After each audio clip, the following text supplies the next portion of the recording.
جیسے نماز دیکھ لے، صفت جلال زیادہ ہے، اللہ بہت جلدی غصہ ہو جاتے ہیں۔ فرماتے ہیں کہ نماز میں ادھر ادھر دیکھیں گا نا تو تیرا سر گدھے کی سر کی طرح بنا دوں گا، رأسہ رأس حمار حدیث میں ہے۔ نماز میں بات کرے گا تو نماز ٹوٹ جائے گی، نماز میں الٹی سیدھی چیزیں کرے گا تو نماز فاسد ہو جائے گی، اس میں صفت جلال زیادہ ہے۔ اس کے بعد اللہ نے زکوٰۃ رکھا، اس میں بھی جلال زیادہ ہے، نہیں زکوٰۃ دے گا اگر زکوٰۃ فرض ہونے کے بعد تو قیامت کے دن یہی مال کو اللہ تعالیٰ اسدے کی شکل دے گا، وہ اس کو ڈسے گا، نہ مال کا نہ کنز، تیرا خزانہ ہو، تیرا مال ہو تو تمہیں دنیا میں نہیں ادا کرتا تھا، اس میں غصہ زیادہ ہے۔ اس کے بعد ایک فرضیت آتی ہے، ایک فرض آتا ہے روزہ۔ روزہ بھی اللہ نے فرض کیا لیکن روزے میں صفت جلال نہیں ہے، صفت جمال زیادہ ہے، مطلب اللہ بہت چھوٹ دی ہوئی ہے اللہ نے کہ بندے روزہ رکھے اور اگر بھول سے پیٹ بھر کے بھی کھانا کھا لیتے اسلام بھائی کے ہوٹل میں کوئی نہیں مسئلہ، چل تیرا روزہ ہو گیا، اگر بھول سے کھانا کھا لیتے روزہ ہو گیا، اس میں صفت جلال زیادہ ہے۔ اور حج ہے ہی عاشقانہ عبادت، صرف دیوانگی، صرف آوارہ پن، بالکل دو چادر اپنے بدن پر ڈالنا ہے اور کفن لپیٹ کے گھر سے نکلنا ہے کہ الہ العالمین پوری تیاری کے ساتھ آیا ہوں، اب تیرے ہاتھ میں اپنی جان دے دیا ہوں، تیرے در پہ میرا دل ہوگا اور آہوازاری ہوگی، گڑ گڑانا ہوگا، رونا ہوگا، اپنے گھر سے، اپنے گاؤں سے، اپنے وطن کے ایئرپورٹ سے کفن باندھ کر آیا ہوں، چاہے وہ قبض کر لے مجھے کوئی نہیں پرواہ، کفن باندھ کر آیا ہوں۔ یہ عاشقانہ عبادت۔ جیسے ترتیب میں بتاؤ تھوڑی آپ کو، کلمہ طیبہ لا الہ الا اللہ محمد الرسول اللہ، یہ کلمہ طیبہ بولتے ہیں، اس کا اصل نام ہے کلمہ معرفت۔ میں اگر افسر بھائی سے ملوں تو میری جان پہچان ہوگی تھوڑی بہت، اب مجھے ان سے تعلق بنانا ہے، ان کو اپنا دوست بنانا ہے، تو پھر اس کے لیے اور ٹائم دینا پڑے گا۔ تو اللہ کو پہچاننے کے لیے سب سے پہلی چیز کلمہ طیبہ لا الہ الا اللہ، کوئی نہیں اللہ کے سوا، کوئی نہیں ہے، ساری کائنات کچھ بھی نہیں ہے، صرف اللہ ہے، اللہ ہی کا نغمہ ہے۔ اس لیے کہا ہے جو لا کہا وہ لا ہوا، وہ لا بھی اس میں لا ہوا، جزلا ہوا، کلا ہوا، پھر کیا ہوا؟ اللہ ہوا۔ تو صرف اللہ ہے، یہ کلمہ طیبہ جسے کلمہ معرفت کہتے، اللہ کی پہچان۔ اچھا آپ نے اللہ کو پہچان لیا، اب اللہ کے ساتھ مضبوط تعلق بنانا ہے، جیسے میاں بیوی کا تعلق ہوتا ہے، تو پھر اب نماز، دوسرا آپشن آتا ہے نماز کا، نماز پڑھو سلسلۃ بین العبد والرب، یہ اللہ اور اس کے بندے کے درمیان ایک سلسلہ قائم کرتا ہے، ایک مناسبت قائم کرتا ہے، ایک ریلیشن دونوں کے درمیان چلاتا ہے۔ چلو آپ نے نماز بھی پڑھ لی، آپ اللہ سے قریب ہو گئے، اللہ کے لیے ہو گئے، قریب ہو گئے۔ اب جب بندہ ان سے قریب ہو جاتا ہے تو اس میں ایک چیز کی ضرورت پڑتی ہے، محبت۔ اللہ فرماتا ہے اپنے مال کی زکوٰۃ دو، 1,25,000 دو، جب دل سے تمہارے پیسے نکلے نہیں، کیونکہ آدمی کے ہاتھ سے پیسے جلدی نہیں نکلتے، تھوڑا سا وہ کنجوس پنا بتاتا ہے، مال جلدی نہیں نکلتا، مال جس کے لیے نکلتا ہے نا، جیسے بیوی کے موبائل میں ریچارج کروانا اور صبح کو ریچارج کروائے تو شام کو آ کر کے وصول کرتا ہے پیار و محبت کے ساتھ۔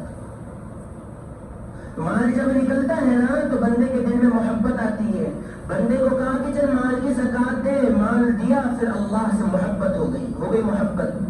اب محبت میں گڑبڑ ہو سکتی ہے، محبت سب سے کی جا سکتی ہے، پھر اس سے اوپر کا درجہ اللہ نے بتایا کہ اب عشق کرنا ہے، تو پھر حج کو لایا اللہ نے، تینوں عبادتیں تو نے کر لی میرے بندے، اب حج پر آ جا، حج پہ وہی آئے گا جو بہت محبت کرتا ہے اپنے محبوب سے، جو بہت محبت کرتا ہے اپنے معشوق سے، تو پھر اللہ نے حج کو لایا، اور لانے کے بعد شرائط بھی رکھ دیے، تو حج کو آ رہا ہے نا تو پھر یہ جینس کی پینٹ نہیں چلیں گی، یہ چھوڑ کر آ، محبوب بن کر آ، دیوانہ بن کر آ، تیرے لب پہ میرا نام ہو، اور میرے گلیوں کے چکر لگا، جیسے محبوب عاشق اپنے محبوبہ کے گلیوں کے چکر لگاتا ہے، تو آ میرے گھر پر، جب تو میرے گھر پر آ جائے گا نا تو پھر میرے گھر کے چکر لگا، اور تیرے زبان پر صرف ایک نام ہوگا، اللہم لبیک، میں آ گیا، میں آ گیا، میں آ گیا۔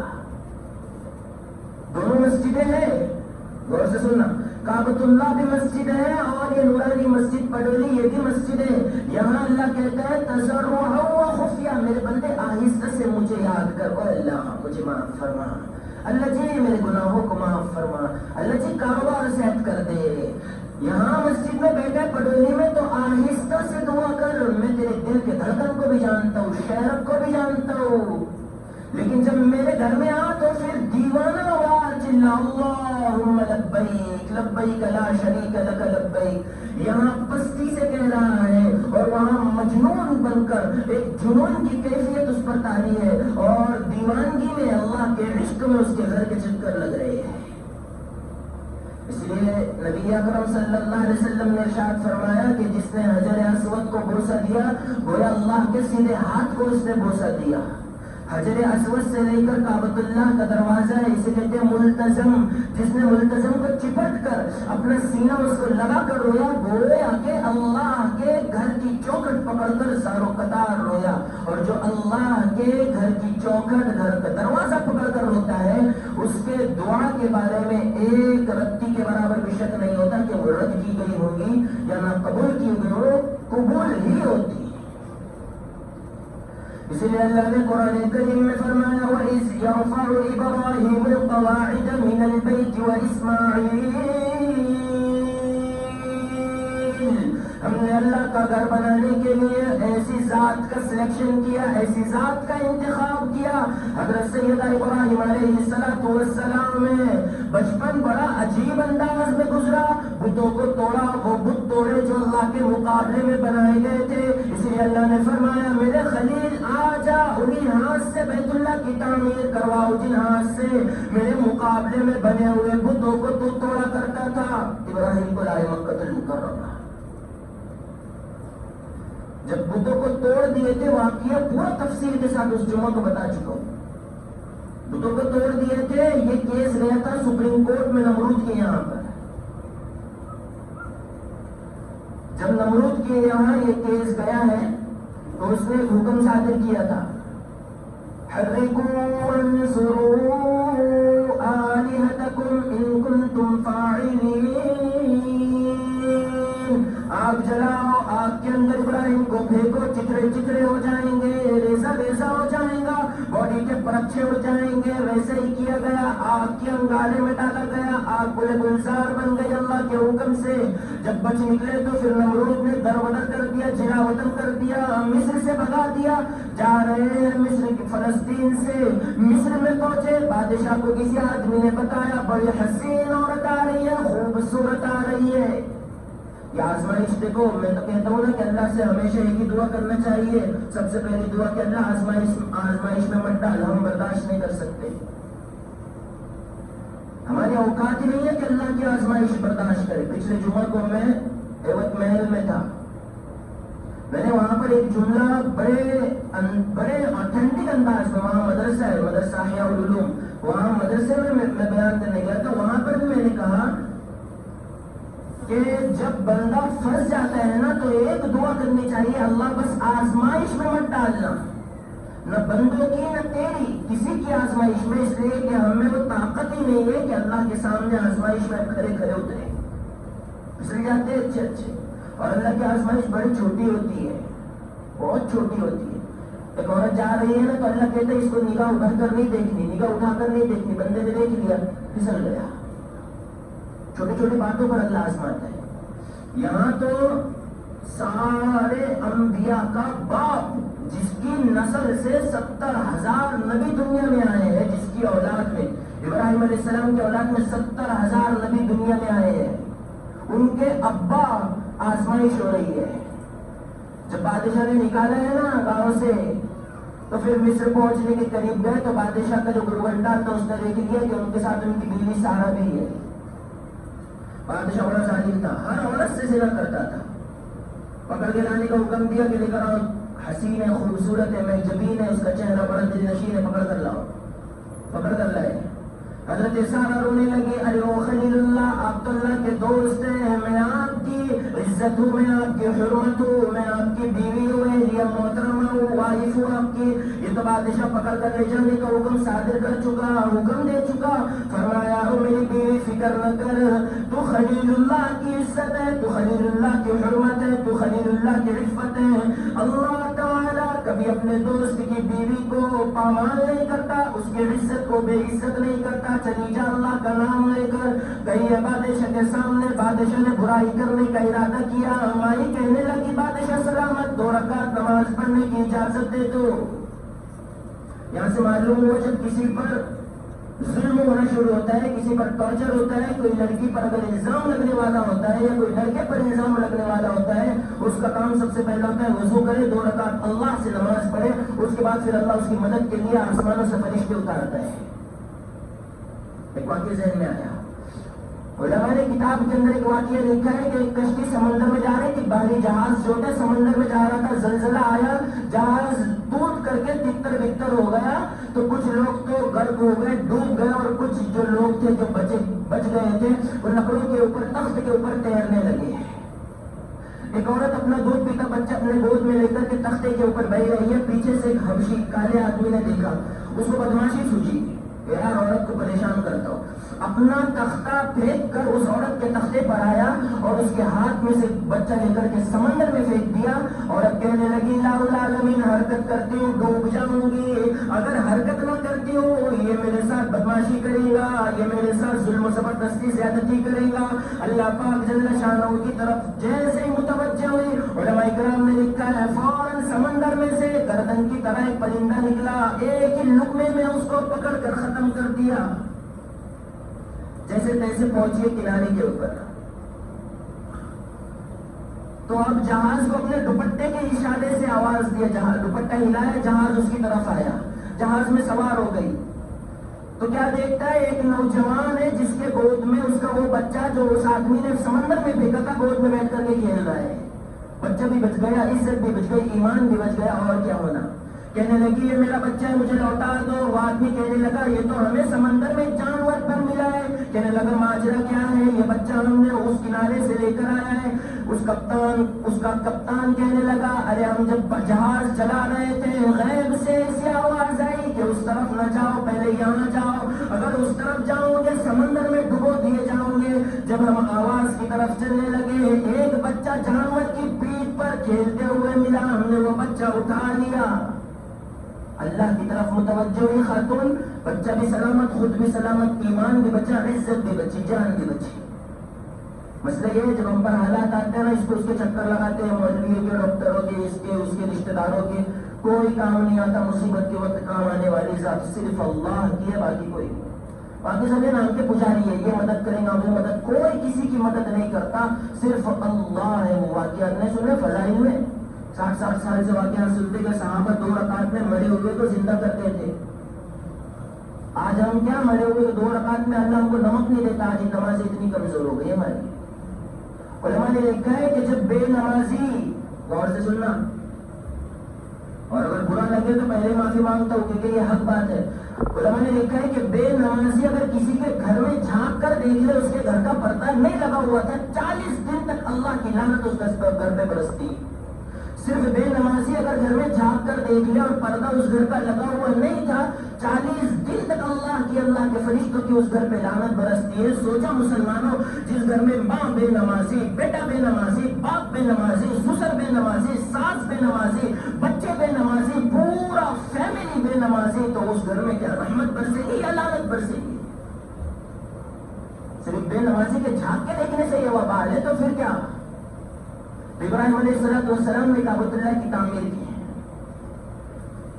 حضرت سارہ کہنے لگی بادشاہ سلامت 2 رکعت نماز پڑھنے دیجیے۔ 2 رکعت نماز پڑھی اور دعا کی الہ العالمین یہ بادشاہ گناہ کا کام کرنا چاہتا ہے، میری حفاظت فرما۔ دعا کر کے کھڑی ہو گئی مسلح پر، جیسے ہی دعا کھڑی ہوئی بادشاہ نے برائی کے ارادے سے اس کی طرف ہاتھ بڑھایا، پورے ہاتھ میں لکوا مار دیا۔ تو بادشاہ کہنے لگا یہ یقیناً اللہ کی ولی ہے۔ کہا کہ ایک کام کرو مائی، میرے لیے دعا کر دو، میں آپ کے ساتھ کوئی برائی نہیں کروں گا۔ اگر اس جگہ پر ہم ہوتے نا تو ہم تو کہتے چل نکل یہاں سے چل، لیکن خاندان نبوت کی اہلیہ ہے، مائی ہے اتنی بڑی، نبی کی والدہ ہے، دوسری مرتبہ وہی کھڑے کھڑے ہاتھ اٹھایا، اللہ یہ برائی سے باز آ گیا، دور ہو گیا، اس کو اچھا کر دیا، اللہ تعالیٰ نے اچھا کر دیا۔ پھر جب اچھا ہوا نا دوسری مرتبہ اور برائی کے لیے ہاتھ بڑھایا، دوسری مرتبہ بھی لکوا مارا، 3 مرتبہ یہی حرکت کی۔ لیکن یہ اللہ کا پلان تھا، اللہ کا منصوبہ تھا. خود اللہ قرآن میں فرماتا ہے وَمَكَرُوا وَمَكَرَ اللَّهُ وَاللَّهُ خَيْرُ الْمَاكِرِينَ. یہ دنیا والے پلان بناتے، دنیا والے منصوبے بناتے، دنیا والے الگ الگ تجاویز، الگ الگ بل پاس کرتے. انہیں نہیں معلوم عرش کے اوپر بیٹھ کر ان کا رب پلان بنا رہا ہے. ہم نے تو ہاجرہ کو، ہم نے تو سارا کو ان کے مکان میں، بادشاہ کے محل میں اس لیے بھیجا تاکہ وہ اس گھر سے حضرت ہاجرہ کو لے آئے، ننھی منی بچی کو لے آئے، اس لیے کہ ہم ان کے پیٹ سے اسماعیل کو پیدا کریں گے اور اسماعیل کی نسل سے تمام انبیاء کے آخر میں امام الانبیاء، محبوب کبریا، تاجدار مدینہ، فخر کائنات، مسخر موجودات علیہ الصلوۃ والسلام کو دنیا میں لائیں گے. یہ پلاننگ سے اللہ نے یہاں سے گھماتے ہوئے بادشاہ کے محل میں لے گیا. پھر بادشاہ نے کہا کہ آواز کم کرو. بادشاہ نے کہا کہ ایک کام کر، تو اللہ کی ولی معلوم ہوتی ہے، جاتے جاتے یہ میں تحفہ، یہ گفٹ کے طور پر یہ بچی دیتا ہوں، اسے لے جا. لے گئے. حضرت ہاجرہ نے حضرت سارہ کو، بچی کو ساتھ میں لے کر گئے. پھر تھوڑے دنوں کے بعد میں بچی شانی ہو گئی، بالغ ہو گئی. حضرت ابراہیم کا اس سے نکاح کروایا. نکاح ہو گیا. اسی سے حضرت اسماعیل علیہ السلام پیدا ہوئے. تو جب پیدا ہوئے تو پھر حضرت اسماعیل نے، ابراہیم نے اور ہاجرہ نے اور سارہ نے مل کر اللہ کا گھر بنایا. اور جب گھر مکمل ہو گیا تو پھر سب فیملی والوں نے دعا کی کہ اللہ جو بھی اس گھر کی زیارت کرنے آئے گا، جو اس کا چکر لگانے آئے گا، جو اس کا طواف کرنے آئے گا، بیش کی آج اس کی مغفرت کی دعا کرتے ہیں. یہ ہو گئے 3 امتحان بتا چکا ہوں، ورنہ تفسیر میں تو میں نے بہت سارے امتحان بنائے. تقریباً 30 کے قریب امتحانات ابراہیم علیہ السلام نے لکھے. 3 ہفتے سے تفسیر میں صرف ارکان حج بتا رہا تھا. حج کیسے کریں گے، کہاں جائیں گے، کہاں سے کہاں جائیں گے، پھر کہاں جائیں گے، پھر کہاں جائیں گے، پھر صحیح کیسے کریں گے، جمرات میں کیسے جائیں گے، پتھر کون سے ماریں گے، کنکری کون سی ماریں گے، کس لیول کی کنکری ہونا، 7 کنکری مارنی ہے، 25 مارنی ہے، 27 مارنی ہے، 13 کنکری مارنی ہے، وہاں مار کر سو جانا ہے، بیٹھنا ہے، حجر اسود کے پاس کیا کرنا ہے، کعبۃ اللہ میں جا کر کے کیا کرنا ہے. پورے حج کے ارکان 3 ہفتوں میں بتا دیا. اس ہفتے اس اتوار کو فائنل ہے، یعنی کہ جب اپنا جانور ذبح کر لے، ٹکلا وکلا کر لے، اس کے بعد طواف زیارت بچتا ہے، وہ کس انداز میں ادا ہوگا. اس اتوار کو وہ آیت بات 2-3 آیتیں بات کی.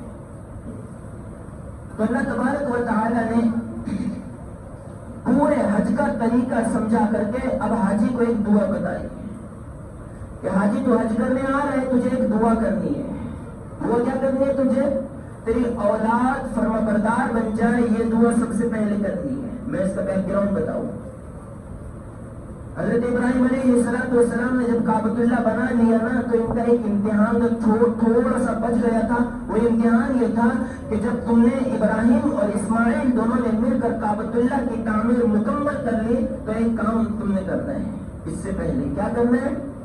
یہ ہاجرہ کو لو، بچے کو لو اور جنگل میں چھوڑ دو، جہاں ہواؤں کی سنسناہٹ اور دھوپ کی تپش اور کوئی پانی نہیں، کوئی دھوپ نہیں، کوئی چھاؤں نہیں، کوئی درخت نہیں، پانی کا ایک قطرہ نہیں، ایسے جنگل میں اللہ پاک نے حضرت ابراہیم اور حضرت سارہ اور حضرت اسماعیل کو جبرائیل علیہ السلام کے ذریعے سے پہنچایا. چاروں طرف پہاڑ ہے، صفا، مروہ، جبل ابی قبیس، جبل نور، چاروں طرف پہاڑ ہے، بیچ میں کعبۃ اللہ ہے. پہلے بنا نہیں تھا، جب یہ سنسناٹا ہوا میدان تھا. آج کل تو یہ عرب والوں نے اکثر ختم کر دیا. وہاں پہ بھی گرین لائٹ دیتی صفا مروہ پر. جبل ابی قبیس بھی توڑ کر کے ختم کر دیا، بلڈنگیں بن رہی ہے. اور جبل نور بھی تھوڑا سا حصہ بچا ہے، پورا ڈیولپ ہو گیا، اپنی وہ نشانی باقی. تو اللہ نے فرمایا کہ ابراہیم اپنے بچے کو جو چھوٹا سا ہے ابھی، اس کو اور اس کی والدہ کو یہیں چھوڑ کر چلے جاؤ، پلٹ کر پیچھے نہیں دیکھنا. اور امتحان ہے، 98 سال کی عمر میں بچہ ہو رہا ہے، مسلسل 60 سال تک اللہ کے سامنے رویا. رب ارحمہما کما ربیانی صغیرا، الہ العالمین رب ہب لی من الصالحین، رب ہب لی من الصالحین. 60 سال تک ابراہیم نے اپنے رب کے سامنے رویا. اس کے بعد اللہ نے بچہ دیا ہے. تو 60 سال کے بعد حکم کیا ملتا ہے؟ ابراہیم بچے کو چھوڑ نکل جائے یہاں سے ہمارے دین کی تبلیغ کے لیے. یہاں 8-10 سال کے بعد بچہ ہوتا ہے تو باپ کھلا نہیں سماتا، پورے گاؤں میں پیڑے بانٹتا ہے، چاہے باپ کو اذان دینا نہ ہے لیکن پورے گاؤں میں پیڑے بانٹے گا۔ وہ تو 60 سال کے بعد حضرت ہاجرہ دیکھ کر رونے لگی کہ ہمارے اجی کیوں جاتے ہو، میں تو یہ بچہ ہے اور میں جوان عورت ہوں، ہمیں کوئی زندگی کا تجربہ نہیں، چھوڑ کر جاتے ہو۔ وہ بندہ ہے کہ پیچھے پلٹ کر پیچھے مڑ کر دیکھنے کو تیار نہیں۔ 3 میل تک وہ چلے گئے، حضرت ہاجرہ نے گود میں بچہ لیا، دوڑ لگائی، جا کر اپنے شوہر کا گریبان پکڑ لیا، اجی تم کیوں جاتے ہو، کہ مجھ سے کوئی گناہ ہوا ہے، کہ مجھ سے ناراض ہو؟ کوئی جواب دینے کے لیے تیار نہیں۔ مائی بھی نبی کی اماں تھی، نبی کی ماں کی، کہنے لگی کہ اللہ کا حکم ہے، چہرے سے اشارہ کیا کہ ہاں اللہ کا حکم ہے، تو کہنے لگی چلے جاؤ، پھر اللہ جانے، اللہ کا رسول جانے، یہ بچہ جانے، میں جانوں، ہمیں کوئی ضائع نہیں کرے گا۔ ابراہیم علیہ السلام نکل گئے، باہر چلے گئے، فلسطین واپس چلے گئے، مائی ہے، بچہ ہے چھوٹا سا، تھوڑا سا پانی ہے، تھوڑی سی کھجورے ہیں، 3-4 دن کے بعد پانی بھی ختم، کھجورے بھی ختم، اب بچے کو بھوک لگی، ماں کی چھاتی کا دودھ بند ہو گیا۔ آزمائش دیکھو کیسے آزما رہا ہے اللہ۔ میں قصے کو واقعی کو مختصر کرتا ہوں، سب کچھ ختم ہو گیا تو ماں پھر اپنے بچے کا برا حال دیکھ کر زبان 3 انچ باہر نکل گئی، لٹک رہی ہے اسماعیل کی زبان۔ ماں کو رحم آ گیا، ایک پتھر بڑا سا کھڑا کیا، اس کی چھاؤں میں دوسرے پتھر کے اوپر اسماعیل کو سلایا۔ یہ امتحان دیکھو کیسا ہو رہا ہے۔ ہم پر اللہ تعالیٰ تھوڑا کیا رزق تنگ کر لیتا ہے، تھوڑی کیا جاب میں تنگی آ جاتی ہے، پتھر مارتے پھرتے، ادھر ادھر جاتے پھرتے۔ یہاں دیکھو کوئی نہیں ہے، جنگل میں ایک پرندہ بھی نہیں ہے، چھوٹا سا بچہ ہے اور اس کی امی ہے، باقی کوئی نہیں ہے، لاکھوں میل تک کوئی نہیں ہے۔ جب ماں کی ممتا جوش میں آ گئی، جوش مارنے لگی، برداشت نہ ہو سکا تو پھر چکر مارنے شروع کیے، صفا پر چڑھتی ہے، جب ڈھلوان آتا ہے دوڑ کر جاتی ہے، پھر مروہ پر چڑھتی ہے، پھر ڈھلوان آتا ہے دوڑ کر جاتی ہے، 7 چکر لگائے، کوئی نظر نہیں، صرف پانی تلاش کرتی ہے، ہو سکتا ہے اس سائڈ مل جائے، ادھر مل جائے، پانی کا ایک قطرہ نہیں۔ جب بعد میں 7ویں چکر کے اوپر غیب سے آواز آئی تو یوں لگا کہ میرا بچہ جان توڑ دے گا۔ 7ویں چکر میں وہی منت صفا کے اوپر گر گئی اور وہیں سے امیدوں والی نظر باندھ کر دیکھ رہی ہے کہ الہ العالمین بچے کا آخری وقت ہے، کوئی ماں نہیں چاہتی کہ اس کا بچہ اس کے سامنے تڑپتے تڑپتے ہوئے جان دے دے۔ ماں اتنی دور ہے، بچہ اتنی دور ہے، آواز آئی تو ایسا لگا کہ ہو سکتا ہے بچہ زندہ ہے۔ امید کے ساتھ پھر سے دوڑا تو دیکھا کہ پاؤں کے نیچے جہاں ایریا اسماعیل رگڑ رہا تھا کنواں جاری ہو گیا، زمزم کا کنواں۔ بچے کے ایڑیوں کے رگڑنے کی وجہ سے اللہ تعالیٰ نے زمزم نکالا۔ زمزم کے معنی ہوتے ہیں رک رک۔ تو جیسے ہی عورت نے دیکھا ہے نا حضرت ہاجرہ نے پانی نکل رہا ہے تو باڑ باندھنا شروع کیا۔ اللہ کے نبی صلی اللہ علیہ وسلم فرماتے کہ میری اماں پہ قربان جائے میری جان، اگر میری والدہ زمزم کے پانی کو نہ روکتی تو یہ کنواں نہیں، یہ دنیا بھر میں سب سے بڑی نہر ہوتی اور ہر ایک اس کا پانی پیتا۔ آج اگر چلے جائے لاکھوں سال ہو گئے، لاکھوں سال، کمال ہے ایک گھاس کا تنگا وہ کنویں میں اگ جائے، کمال ہے کوئی کیڑا نظر آ جائے، کمال ہے کوئی مینڈک کا بچہ نظر آ جائے، اتنا پاک اور اتنا صاف اور اتنا شفاف پانی ہے۔ یہ لا کر کے اپنے گھر میں رکھو اور ڈرام 1 سال تک کے لیے بند کر دو، 1 سال کے بعد وہ ڈرام کھولو، اللہ کے عزت کی قسم رتی کے برابر بھی اس میں بدبو اور بری اسمیل، گندی اسمیل نہیں آئے گی، اس سے زمزم کی خوشبو آئے گی۔ ورنہ ہمارے مٹکے کے اوپر دیکھو ایک مہینے کا 1 ہفتے تک کے بلیٹ چاپ کر رکھو، پانی میں بدبو آتی ہے، لیکن زمزم وہ پانی ہے 40 دن تک اگر کوئی ایک لقمہ کھانا نہ کھائے، صرف زمزم پہ گزارا کرے تو اس کو بھوک نہیں لگ سکتی۔ یہ میں نے یہاں اپنے واقعے کو، ابراہیم علیہ السلام کے واقعے کو اسٹاپ کرتا ہوں، اب اگلے جمعہ کو اس کے بعد کو بتاؤں گا۔ 2 باتیں سن لے بس۔ ایک یہ کہ جو ساتھی حج کے لیے جا رہے ہیں ان کو پہلی بات کہ حج کرنے والے جب جانے سے 1 دن پہلے، میں نے پچھلے جمعہ کو بھی یہ بات بتایا، پچھلے جمعہ کو تو بہت سارے علماء بھی بیٹھے ہوئے تھے، بہت سارے مدرسے کے 200-250 بچے بھی میرے سامنے بیٹھے ہوئے تھے۔ میں نے کہا کہ جو آدمی حج کو جا رہا ہے، وہاں پر 12-13 لوگ آئے تھے حج جو حج کے لیے جا رہے ہیں اور مخصوص وہی بیان تھا، جو حج کے لیے جا رہے ہیں، آپ میں سے جو بھی جا رہے ہیں، وہ اپنی اپنی مسجد میں جانے سے ایک دن پہلے کھڑے ہو، جس نماز میں زیادہ مجمع ہوتا ہے اس نماز میں کھڑے ہو کر کہے بھائی میں آپ حضرات کی دعا سے حج کو جا رہا ہوں، میں ظاہر میں ایک بندہ ہوں، مجھ سے گناہ ہوئے ہوں گے، مجھ سے غلطی ہوئی ہوں گی، آپ حضرات کو میری طرف سے جو تکلیف ہوئی ہو میں اللہ کے لیے معافی مانگتا ہوں، اس کے بدلے میں تمہارے لیے کعبۃ اللہ کے اندر آپ کے لیے، آپ کی فیملی کے لیے دعا کروں گا، مجھے معاف کر دو سچے دل سے۔